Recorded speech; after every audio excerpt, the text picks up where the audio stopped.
Okay, this is part 2 of the podcast. We are going to start talking about our rankings for the top 10 movies of 2022. This is the first ranking that I've ever done on this podcast. And this is going to be the last ranking I ever do on this podcast. No, it's not. I'm terrible at ranking things. I know, but that's okay, because you're going to get better. I'm not good at understanding my own opinions and feelings. I know, but you should, right? You should understand your own opinions and your own feelings about things. Okay, to me, movies and TV shows are sort of just like ways to fill time. There has never been a movie that I've walked out of and been like, that was a complete waste of time. Really? Yeah. Any movie. And there was never a time where I was like, I could have been doing something better for that unspecific amount of time. But there are some movies where you just shouldn't be watching. Like, you rewatched the entire MCU this year for no specific reason. Not completely.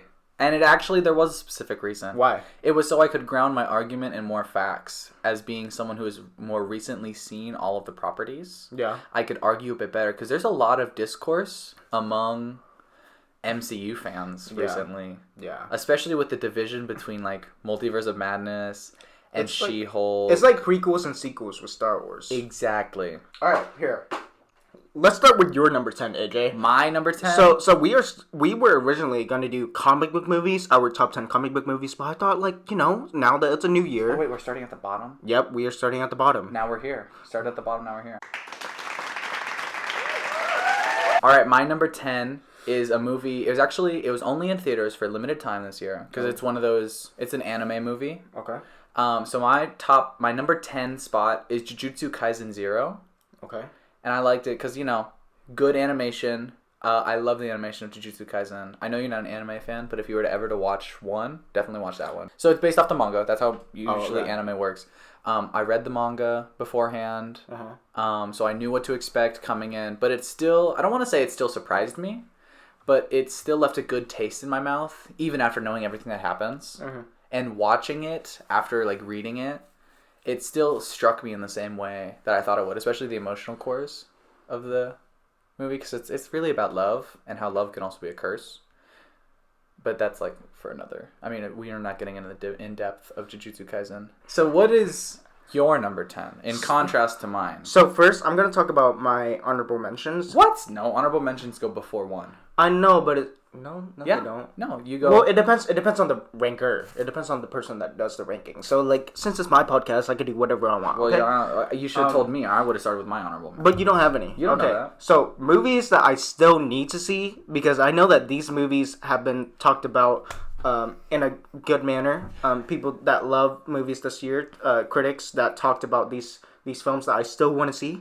The Menu, The Banshees of Inisherin, and The Black Phone, which is something that you watched. There's one more on that list. I don't... Okay, fine. What is that one? RRR. I want to see that. Cause I'm a big Rambo fan. Fan, and I love silliness whenever it comes to action. And, of course. And I've never seen a Bollywood movie. No, yeah. So why not? Wish. I need to see that one. I haven't seen... There's a lot of movies I haven't seen this year. Yeah, you still haven't seen a lot of movies. But, dude, Puss in Boots, okay, I loved it. I had no care in it before watching the movie, but after hearing how many reviews there were... Did you watch the first Puss in Boots? I did not watch the first Puss in Boots. No. So, you didn't know anything about Kitty Softpaws? I did not know anything about Kitty. No, but at the same time, I didn't really need to. Everything was, there. And also, I had no idea they could have such a mature theme. Yeah. Whenever it comes to death and... Whoa, spoiler. Premonitions. Oh, yeah. Premonitions. I can say that, I haven't seen the movie. And the second honorable mention is my favorite Marvel movie this year, and probably my favorite Marvel movie in the past 3 years. Because, they didn't release anything in 2020. I'm going to tell No Way Home. Oh, no. It's tied with No Way Home. Okay. Black Panther, Wakanda Forever. There we go. Is my favorite Marvel project of this year. Yes. Because of the fact that, it was such an amazing story. It was beautiful. Whenever I was hearing, okay, Shuri's going to be the new Black Panther, I was saying, no, she cannot be, because it's because he's sexist. No, I'm kidding. Okay. But, no, it's because of the fact that she never really seemed like a character that could seem like she could take the lead in the film. And this movie is just a bunch of side characters from the first movie. Yeah. But it was really good. Shuri had an arc, right? I love arcs whenever it comes to movies. That's the reason I love Batman v Superman. But people don't understand that Batman was going through an arc. Anyway. Okay, here. You start with your top 10. Oh, wait, you were... I just did my 10. Okay. Mine is Nope, done by Jordan Peele. Have not seen that one. And it's actually... I'd say it was a very good horror movie. I saw it twice. Mm-hmm. Is it more horror or thriller? I'd say it's more thriller, Because, but there are some moments that like stuck with me. Yeah. Yeah, but at the same time, it was a very good film, and I watched it twice. That's all I'll say about it. Mm-hmm. I recommend that you guys do watch it. Since this is my top 10, I'm not going to get into it. All right? Oh, wow. Okay. My number 9 spot is Intergalactic. It is a limited... It wasn't a limited release, but it was quietly released. Oh. Like, there wasn't much promotion around it. I was sort of... It's a Netflix film. Netflix original. Okay. Based around the new album that Kid Cudi made. Okay. Oh. Yeah. I saw that trailer. You saw that trailer? It looked like Spider-Verse. It looked like Spider-Verse, which is why I watched it. Oh, okay. And it was actually a really good story. I've watched it a few times. I'd say I've watched it at least twice, maybe 3 times, I don't remember. The movie, I'm pretty sure, was based around the album, not the other way around. Yeah. So the fact that they could make this whole story based around the album and have this be the album's release, official release, was actually really good. And it was something, I want to say, pretty experimental that I'd never seen done before. So that's why it's number 9 on my list. My top 9 is Everything Everywhere All at Once. Your number 9. Oh, yeah. It is my top 9. Well, yeah, but it's your number 9 in your top 10. Okay. You don't say your top 10 is Nope. Yeah. Yeah. Anyways. But anyway, because it's not the top. But Everything Everywhere All at Once is, I'd say, whenever it comes to quality, it surpasses everything on the list. Very good. Period. Well acted, well made, well written, well directed. Everything was just on point. But my only issue was that it's not a movie for me. Yeah. But I could see it from a critic's perspective. I could see the fact that, like, there was so much passion, so much effort put into this film. And I loved it just for that. Because I could see how complicated everything was in order to just shoot. But, like, even for an A24 project, it felt like a $300 million budget. Yeah. and honestly, I loved it. I loved it for what it was. The costume design was amazing. Costume design, amazing. Some jokes just didn't work for me. Hot dog fingers. It was more of like... I just didn't find it funny. Yeah. But it's not a movie specifically made for me. And I see it as a film that is really well done. So my number 8 movie, actually, is The Black Phone. Okay. It was a thriller with Ethan Hawke. The big thing about this movie being on my top 10 list is I am not a horror genre kind of guy. Yep. I am very jumpy. I mean, it's not hard to make me jump. Right? So the fact that I watched this movie at all is a big deal for me. Right? So it's actually more of a thriller than horror. But I really liked, I don't know if it was like based on a book or anything, but I really liked how inventive the process was. Especially the props and the set design, because Ethan Hawke has different masks for like every single time he's on screen. And each mask like is a different emotion or shows a different emotion. But the premise is this little kid gets kidnapped and there's a phone and the phone will ring, but nothing's on the other side for Ethan Hawke. But since this kid, his mom and his sister might be like a little psychic, I don't know how well that's explained. It's been a while since I've seen this movie.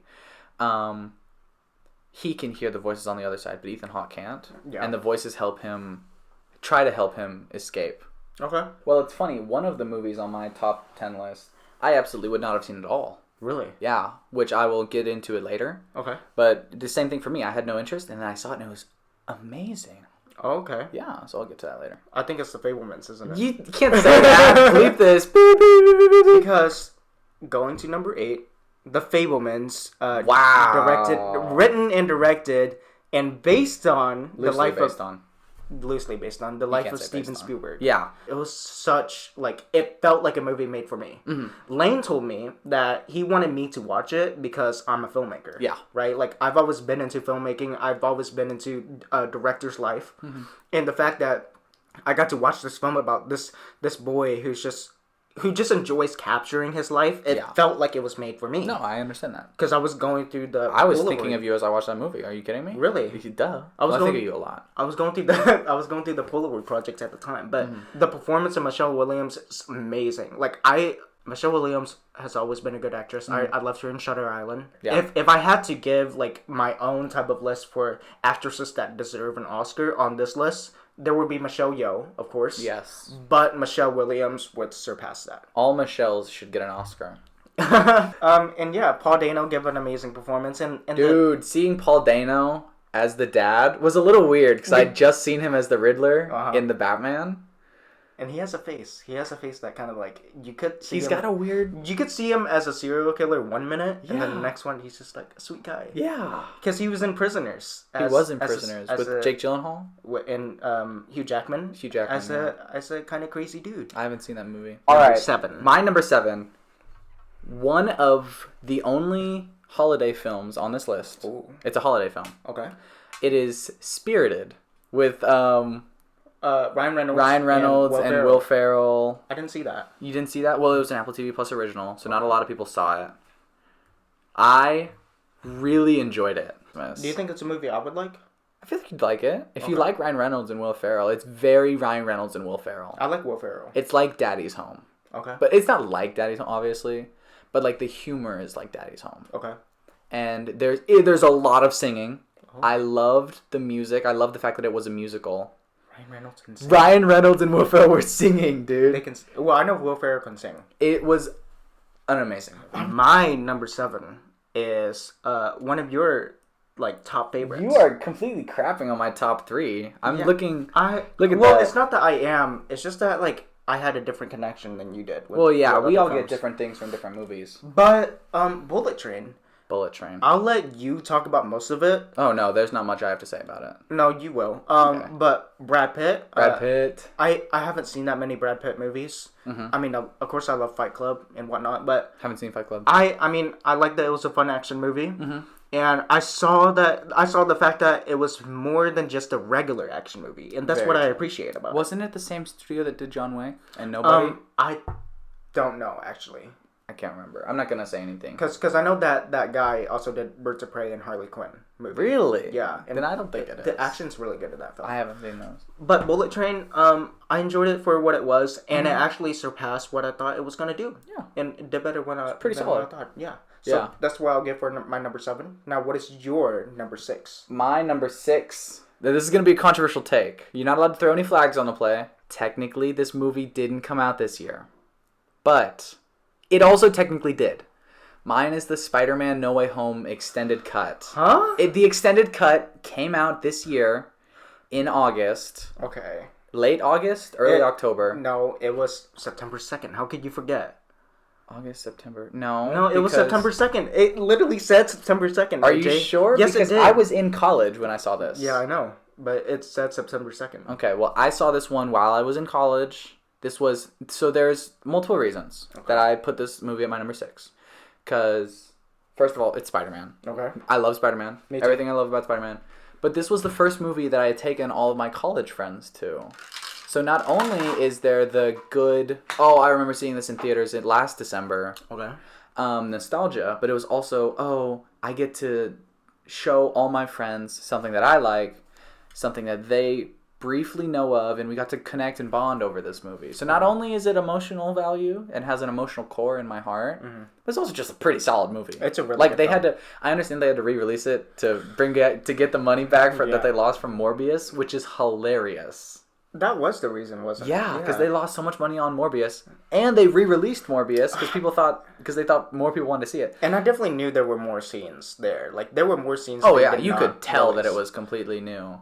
And I especially loved the extended cut of them talking on the Statue of Liberty. Oh, yeah. Just seeing the different Spider-Man talk. I know you didn't particularly like all the school scenes. I did not like the school scenes. Oh, my God. Look, sometimes you just watch a movie and you see why things are cut out. Well, yeah. That's why it's the extended cut. There were 14 minutes of extra stuff, right? 14? But I knew the fact that, like, they had more scenes in there that could have been way better. Really? And honestly, like, I wanted more of Matt Murdock. That's a little bias of mine. Well, you got that in She-Hulk, and then you complained about it.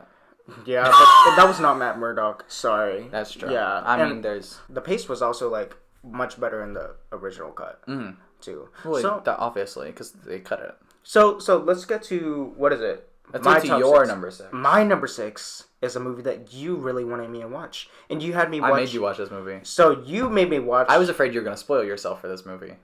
No, I wasn't. He does that a lot. No, yeah, I do, but like not for mysteries. Oh yeah. So you made me watch Knives Out. I did make you watch Knives Out, and he thoroughly enjoyed it. He had never seen it before. Loved it. What? It was 3 weeks ago. Yeah, and I gave it a 10 out of 10.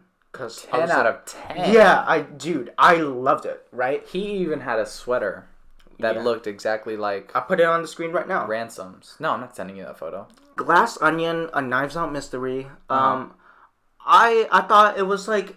It was solid. It was a good film. It had a good mystery. It was pretty good. But it just didn't impress me. What? Like, it just didn't. I mean, how did it not impress you? The third act wasn't as strong as the first and second act to me. Why do you think that? Just because it. Come on, you gotta back up your opinions. I just didn't have the same feeling that I did. It kind of felt like, okay, look, what they were setting up didn't come to fruition fully. How so? The mystery. The mystery. The mystery and the execution. The whole point of the mystery, it's that it's obvious. It is a glass onion. Yeah. Yeah, but at the same time, like compared to the first film, it definitely doesn't work for me. No, yeah, especially my dad actually liked this movie a lot more than the first one, which was surprising. But I think I do understand, and I might get into it more when this crosses. Actually, yeah, when this crosses to my territory, because this is also one of my. You just go ahead, jump into it. No, because that's my number 5. I still need to get to my number 6. You already did. Oh no, it's my number 4. I need to get to my number 5. Oh, okay. My number 5, we'll jump cut this. Is actually Black Panther 2, right? Okay. Same reason for Philip. I really loved how it tackled with the struggle of grief.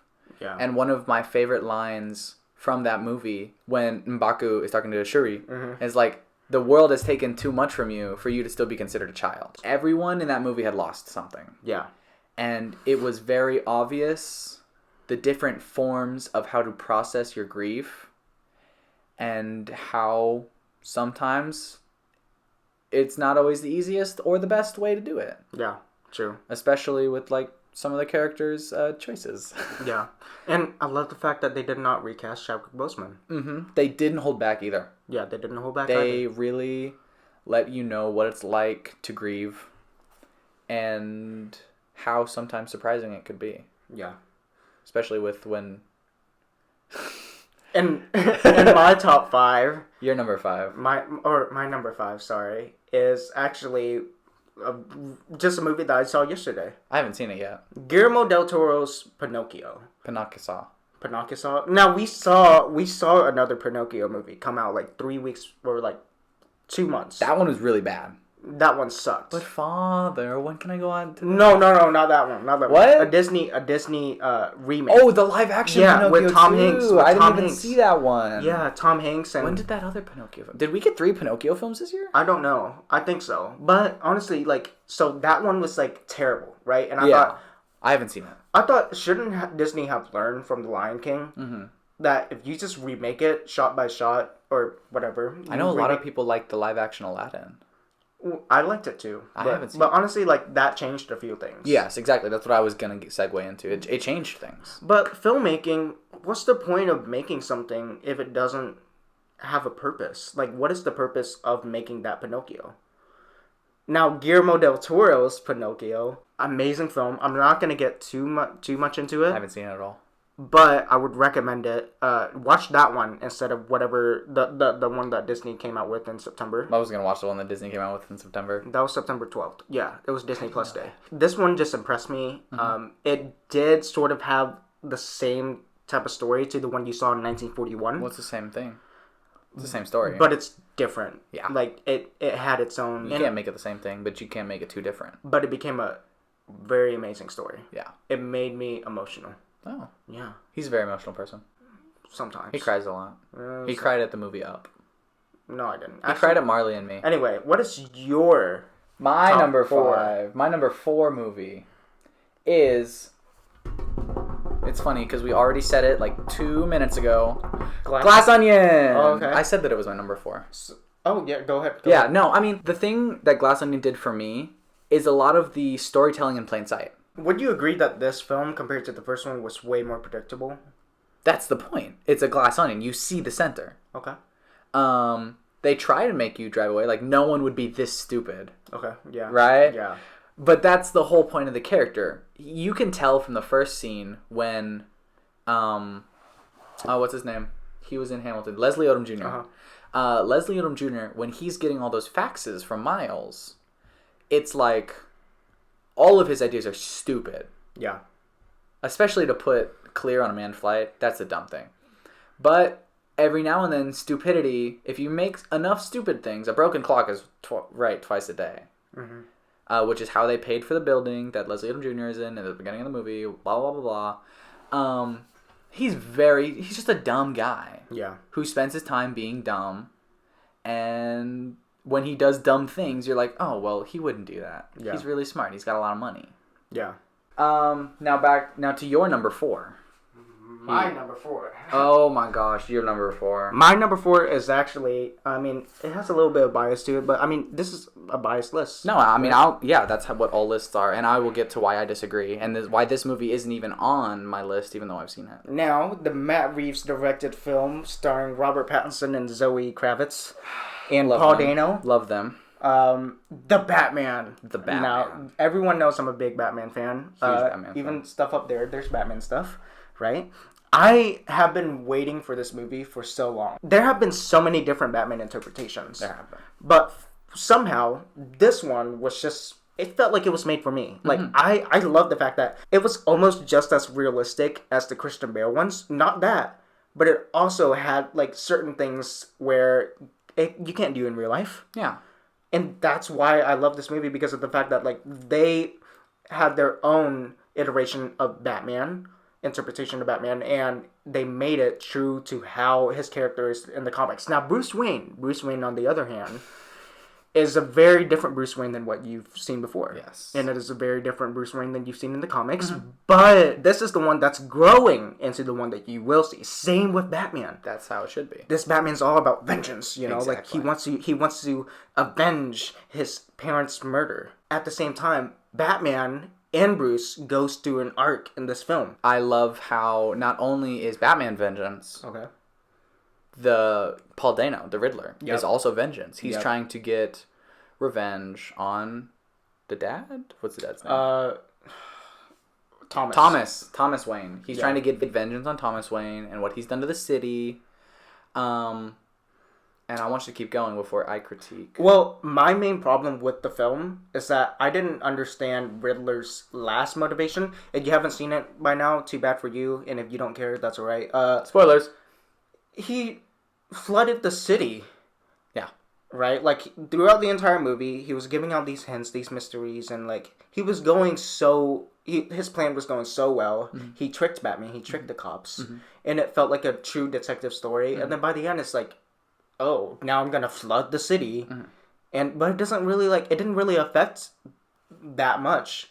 It was his goons that affected a ton of people, but at the same time, like, Batman just carried him. My problem with the movie is nothing was accomplished. Like, I understand the emotional arcs, and everything, and I enjoy that as much as you enjoy that, because you enjoy that a lot.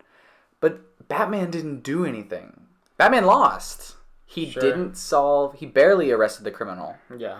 He didn't solve the riddle in time. He didn't even intentionally do what what the Riddler wanted him to do. Mm-hmm. Like, he just accidentally brought the Penguin out into the streetlight. Okay. And he didn't even stop the big bombs. Like, he didn't solve the mystery in time or at all, really. And he didn't even... didn't even know basic Spanish. He got hurt. He got hurt by the goons. Yeah, like, really badly. So I understand that he is like a new Batman. Year 2, yeah. Yeah, year 2 Batman. But we've got a lot of... I mean, I still think the Lego Batman movie is a better interpretation of Batman. No, that's not Batman. That's Batman. No, that's Will Arnett. Will Arnett is Batman. Okay, but Will Arnett is my Batman. That's like a parody of Batman. Like, that's making fun of Batman. And that is Batman. No. Yes. The Batman. I agree. Batman. I think that's Batman. Like, we've only gotten one true origin story to Batman, and that was Christian Bale's. He's alright. Right? You're stepping on a lot of toes here. That's okay. My number 3, we talked about. Actually, it's funny. we have already talked about this. You talked very in depth about how it spoke to you and why it spoke to you and how it's very similar to what you're going through. Me, I got something completely different out of this movie. This movie for me is The Fabelmans, my number 3. You got the fact like, oh, I'm a little director guy. I want to make movies. I want to do all this cool stuff. Yeah. But me, I understood, because art to me, for everyone listening and watching, this is art. Art to me is not what the creator puts into it, but it's what the audience gets out of it. So to you think season 1 is a failure because you didn't put all you could put into it. Yeah. But to me, I see it not as what you put into it, but what people get out of it. Yeah. But you won't know what people get out of it because you don't get to see all the people that your podcast affects, which is why you think it's a failure. Yeah. Which is why I don't think it's a failure. But to me, The Fabelmans was a movie all about control and the lack thereof. Interesting. Right? So I'm not going to delve into too many spoilers because this movie's fairly new, and if you haven't seen it, which a lot of people haven't, you need to go see it. There are a lot of aspects in this film where characters need to feel like they're in control, and they desperately fight to feel like they're in this control, but they're really not. Like, this isn't a major spoiler. The main character, Sammy, he has to move. The character based off Spielberg has to move. And Paul Dano, he can control where the family lives because he's making the money. But he can't control how his family feels about it or how they feel about him. And Sammy, he can't control where he lives or what he does there, but he can control how he feels about it. And another big major reason that Sammy started directing and being a filmmaker is because of the lack of control he felt as a child watching movies. So he wanted to control that, which is how he became such a great filmmaker. And if you watch the movie, there's so many more aspects of control that I can't dive into because it's all of sort of like, it's spoilers or we don't have that kind of time. Yeah. But this movie is very much about control. And I could legitimately write a paper. If I had a version of this movie that I could like watch and pause and rewind, I could write a good paper on this movie. That's actually very interesting that you got that out. Yeah. I would not have seen this movie if I didn't have friends who wanted me to watch this movie with them. So that's my number 3. That's amazing. And it probably should be higher on my list because it's the movie I could talk the most about. But I haven't watched it as many times as my next 2 movies. Okay. Which is why it's not as high up. Sorry, Mr. Spielberg. If you're watching. So I'm going to try and go faster with my top 3. Boo. But I'm just going to go straight for it. Avatar: The Way of Water. My number 3. I have not seen the movie yet. Amazing film. Technology. James Cameron, every single time. He took a 13-year break, and every single time that he makes a movie, he changes something about filmmaking. It's crazy. Yeah, and it was an amazing film about family, and I truly loved it. Yeah. And you know who else took a 13-year break and is actually doing better on the tomato meter than James Cameron's Avatar? Who? Puss in Boots. Whatever. It was actually an 11-year break. Same difference. Okay. Anyway, your top 2. Oh wow, that was it? Yeah, I mean, I watch it. My number 2, we've already talked about it. It's Philip's number 9. It is Everything Everywhere All at Once. Oh. I actually really like this movie. Not only because of the themes and like the story, the plot, everything that Phil talked about, but also the fact that it's about generational trauma. Yeah. And I don't have generational trauma, but just the fact that like different generations can watch this movie and get out different things. Like I watched this movie with my parents. They didn't like it. Okay. I watched this movie and I was like, oh my gosh, this movie is amazing. You know one thing I loved about it? Yeah. It was the fact that like not many movies would make it like they did. Oh no. My parents thought it was a Marvel movie. No. Whenever I saw the trailer, I thought it would be like a Marvel movie. Really? Yeah. Yeah. But it was just the fact that like it was so unique. And it just felt like a film that was that had its own type of storytelling. Yeah. Compared to what we've seen a lot. Definitely. So that's why I loved it. The thing that I loved about it was it was about fighting with love. And that's like a thing that a lot of people don't realize you can do. At the beginning of the movie, Evelyn, she's very to the point, very like, this is how it's going to be. This is how we fix it. This is what the problem is. Yeah. But by the end of the movie, she's like, she realizes that any problem can have a multitude of solutions, and that you don't always have to be the mean guy. True. Like, by the end of the movie, when she's climbing up those stairs, she's beating all those people by giving them what they want. Yeah. She's not beating them with brute force or violence, and that's something that Waymond, her husband, ex-husband, actually teaches her through the movie. And it's a very archetypal... Yeah, I need to see it again, It's a very arc-ish movie. And if you watched it again, you would definitely understand her arc and probably rank it a little bit higher. Because number 9 is brutal. 9 is brutal for that movie. Well, it's just every other film. I like understand it more. it. But, I understand. But I do need to see it again. No, yeah, you'd like it upon rewatch. Now, my top 2 is actually a film that I really did want to see, and I thought it did better than what I thought it could have been. I didn't see this movie, but I didn't want to see this movie. That was my problem. Elvis? Whoa, spoiler! Yeah, Elvis. Elvis was bro. an amazing film. I love biopics. I loved Rocket Man, Bohemian Rhapsody, all of it. Ray. But this film, Elvis, editing, writing, directing, acting, Austin Butler, amazing actor. Austin Butler. And only thing I didn't like was Tom Hanks' accent. Tom Hanks? Yeah. Is in the movie? He has a weird accent in the film. That. But this film was like... I didn't see this movie.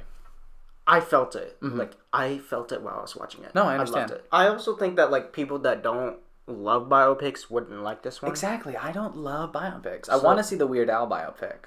Yeah. With Daniel Radcliffe. Yeah, Is that good? Have you seen it? I haven't seen it. Oh my gosh. I've heard of it. And I haven't even seen the trailer. You haven't seen the trailer? No. Oh, wow. And, it looks funny. So what's your top 1? Your top 1 surprises me. My number 1 is very surprising to me. But again, as we were talking at the beginning of this part 2 of the story of the podcast, I'm not good at rankings. You could put anything on this list in any position, and I'd probably be like, oh yeah, I agree with that. Right? It's very interchangeable, and I know I just said that The Fabelmans should probably be my number 1, because that's the one I can talk about the most. But this movie, Philip already talked about it, it was very enjoyable. I've watched it at least 6 times now, and it came out this year. Oh, really? I saw it like twice in theaters, once with you guys, and I made all my friends watch it in college. Especially, it was one of the movies that I could be like, oh, you guys want to come over and watch a movie? And I'd put it on. I bought this movie on iTunes, and I'm really mad that it's on Netflix right now, because I bought it on iTunes.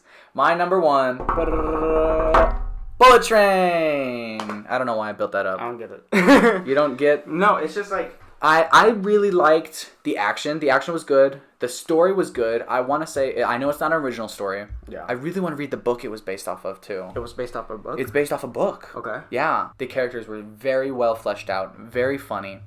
And actually, I don't remember her name, but the little prince character, the girl... With... Joey King. Is it really? Yeah. Joey King? Okay, I really liked the way her character was introduced, because she's introduced reading this book, and this book is called Shibumi. I could very much be butchering that. But it is a book basically about her father's life. It's this Russian guy who goes and joins the Yakuza. Yakuza? Yeah, Yakuza. Yakuza. And it's basically the White Death. Yeah. It's basically the White Death story. And I realized I got that book for Christmas, and I read it. And all of the characters are very well fleshed out. Like, Ladybug has a therapist. Again, I think anything on this list is interchangeable, especially the top 5. Okay. Top 5, because I originally had a top 5, and then Mr. Philip over here wanted me to make a top 10. Yep. So I had to scramble to find 5 more movies I had watched this year. Yep. That I really enjoyed. Now, my top 1. Now, you know that back in 2020... I watched this movie. Back in 2020, theaters shut down. 2021, they tried to open it back and make sure that people are still watching movies. We got some people who watch movies. No Way Home got people who watch movies. Yeah.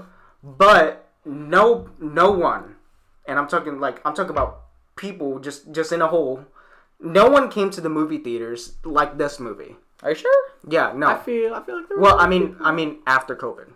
Yeah. Right? I mean... Top Gun Maverick is an amazing film. Like, not only is it a good story about a surrogate father and a son trying to get along, and, like, go through this entire mission. Just say you have daddy issues. Full of thrills and whatnot. But, dude, not only is it an amazing story, but, like, we needed this movie. Did we? Yes, we did. Dude, think about the fact that, like... We saw this movie at a drive-in. I saw it the second time at a drive-in. Yeah, we saw it at a drive-in. Dude, like... People united for this movie. Like, you don't hear many negative reviews about Top Gun Maverick. I can give you one. I only hear it from you. Oh yeah, right. You listen to very biased news sources. No, I'm kidding. Critics, like, what are they? The first one was like, okay, it was a good 80s movie. Yeah. But this one was not only an amazing sequel, but it's just an amazing film for this time. And honestly, like, I just loved it all the way throughout, and I think that it was a movie that was needed this year. No, yeah, I get that. I absolutely. If I were to add to this list, I think I actually didn't include it subconsciously, just because I knew it was your number one, and I wanted to crap on it. Go ahead. I don't like want to crap on it, but it just didn't do it for me. Okay. Like, it was a movie I'd seen multiple times. Saw it with my dad. My dad absolutely loved the first one. He made me watch the first one as a child. It was just sort of like, it didn't do it for me. Okay. In the sense of like, yeah, it's a feel-good movie. And the action is a bit lackluster. Oh. And I understand there's not a lot you can do, especially with the planes. But even the climax, the finale, it didn't do it for me, and there were no stakes. You know what I appreciate, though? I didn't feel like anyone was going to die. Oh. And I was right. I was right about that. Yeah, but I felt like someone was going to die. You felt like... I feel like if they killed Tom Cruise, I would have enjoyed the movie a lot more. Okay. But not in the sense, like, no hate to Tom Cruise. Yeah. But there needed to be stakes. But do you know what I appreciate? What? So you know what the main complaint about Marvel movies nowadays? What? They're just using CGI for the littlest things. Mm-hmm. You like the practical effects? Dude, they use practical effects for this movie. Like, full on. Yeah. Yeah, like actual jets. They had to make sure that... Well, Tom Cruise is a guy who does his own stunts. A lot of his own stunts. But listen, like, they had to make sure the sun was out at the right time for them to film, and it had to be just like the day before, or the previous day that they filmed. Exactly. And there was so much effort put into this film, and it was just like... Yeah. And then the director made another movie called The Black Spider, and it sucked. But anyway... The beginning was, I think, the very best when he's trying to go... What is it, Mach 11? Oh, yeah. That is the peak for that movie, in my eyes. And it was very cinematically shot well. Yeah. But after that, it all kind of went downhill for me. He's just a military bad boy who gets away with whatever. Oh, whatever. Guys, that's what it is. He's a military bad boy. He gets away with whatever he wants. That is our top 10. That's our top 10. And this is our first episode of the podcast. This is the longest we've filmed. Yeah, probably. That's not true. Last time we filmed for an hour and 26 minutes. What time is it? It's 12:58. It's an hour and 40. I have practice in 45 minutes. Wow. Thank you everyone for watching. Woohoo. Thank you for all listeners that are listening. Yeah. It was about time that I did something, and it's about time that I did. I mean, you could have waited a bit longer. But... Yeah, I could have. No, I'm kidding. But I think this is it's about time. It's the introduction to like my rankings. You know, like I'm gonna start ranking things from now on. Someone told me to rank every single episode. Oh, that'd be good. But it would. But what would you put at number 1? The finale or mine? Finale. I'm heartbroken. Yeah, finale. Yours probably number 2. Duh. But either way, it doesn't matter. Like poop. Number 2. Thanks a lot, everyone. I got you. I hope people actually enjoyed the rankings because that's what I enjoy doing. You guys should rank our lists. Yeah, you guys should rank your own movies of 2022. No. Rank ours. No, comment down below and tell me whose was better. Tell me what your favorite movie of 2022 was, or just give me a whole list. What if they're listening on Spotify? They can't comment down below.